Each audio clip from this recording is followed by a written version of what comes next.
Hi friends, welcome to my channel. நம்ம இன்றைக்கி சிறகடிக்க ஆசை சீரியலில் இன்றைய எபிசோடை பார்க்கலாம். மீனா துரத்துற மாதிரி கனவு கண்ட ரோகிணி பேய் பிடிச்சிருப்பால உருண்டு புரண்டு மனஞ்சு எட்டி ஒரு மிதிக்க அவர் கீழே வந்து விழுந்துடுறாரு.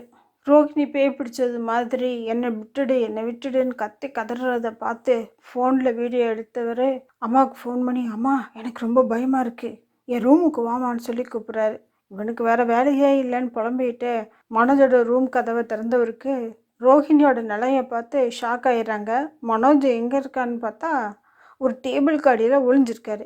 ஏன்டா அங்கே இருக்கன்னு சொல்லி விஜயா கேட்க, அம்மா அவள் என்னை எட்டி உதச்சிட்டம்மா அப்படின்னு சொல்கிறாரு. விஜயா கிட்ட வந்து ரோஹிணின்னு சொல்லி சத்தமாக கூப்பிட ரோஹிணி நிதானத்துக்கு வந்துடுறாங்க. என்ன இதெல்லாம் சொல்லி விஜயா கேட்குறாங்க. ஒரு கெட்ட கனவு ஆண்டி, யாரோ என்னை துரத்துற மாதிரி இருந்துச்சு அப்படின்னு ரோஹிணி சொல்கிறாங்க. சரி விபூதி வச்சு விட்றேன்னு சொல்லி விபூதி எடுக்க போனவங்க, என்னடா அவள் பேயரைஞ்ச மாதிரி இருக்கா அப்படின்னு சொல்ல, அவங்க அப்பா இறந்ததுலேருந்து அவள் அப்படித்தாம்மா இருக்கா அப்படின்னு மனசுறாரு. அவங்க அப்பாவுடைய ஆவிதாம்மா அவளை பிடிச்சிருச்சு அப்படின்னு சொல்கிறாரு. நாளைக்கு பார்வதி கிட்ட சொல்லி பேயாற்றவரை வர சொல்கிறேன்னு விஜயா சொல்கிறாங்க. மறுநாள் பார்வதி வீட்டுக்கு மனோஜ், ரோஹிணி, விஜயா 3 பேரும் போகிறாங்க. மனோஜ் எனக்கு ஒன்றும் இல்லை, வா ஷோரூமுக்கு போகலான்னு சொல்லி ரோஹிணி சொல்கிறாங்க. அதெல்லாம் கிடையாது, உள்ளே வான்னு சொல்லி கூட்டிகிட்டு போயிடுறாரு.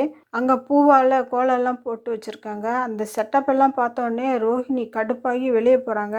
விஜயா ஏன் இங்கே வான்னு சொல்லி ரொம்ப சட்டமாக கூப்பிட, உடனே பார்வதி, பேய்கிட்ட அப்படியெல்லாம் பேசாத, அப்புறம் உன்னை உண்டு இல்லைன்னு பண்ணிடுன்னு சொல்ல, விஜயா கிட்ட போய் ரோஹிணி வாமா, நான் உன்னோட அத்தை இல்லை, வா அப்படின்னு சொல்லி நைஸாக கூப்பிட்டு ரோஹிணி உள்ளே உட்கார வச்சிடறாங்க. இப்போ அங்கே இருக்கிற எல்லாருக்குமே அவளுக்கு நிஜமாகவே பேய் பிடிச்சிதான்னு நினைக்கிறாங்க. அப்போ ஒரு டுபாக்கூர் சாமியார் வந்து, இங்கே ஒரு பேய் இருக்குது, அதை நான் உணர்றேன் அப்படின்னு சொல்லி விஜயா கிட்ட போய் நின்று, இவங்களுக்கு தானே பேய் பிடிச்சிருக்கு அப்படின்னு சொல்லி கேட்குறாரு. அதை கேட்டு ஷாக்கான விஜயா, எனக்கு ஒன்றும் கிடையாது, இவளுக்கு தான் பேய் பிடிச்சிருக்கு அப்படின்னு சொல்லி ரோஹிணியை காட்டுறாங்க.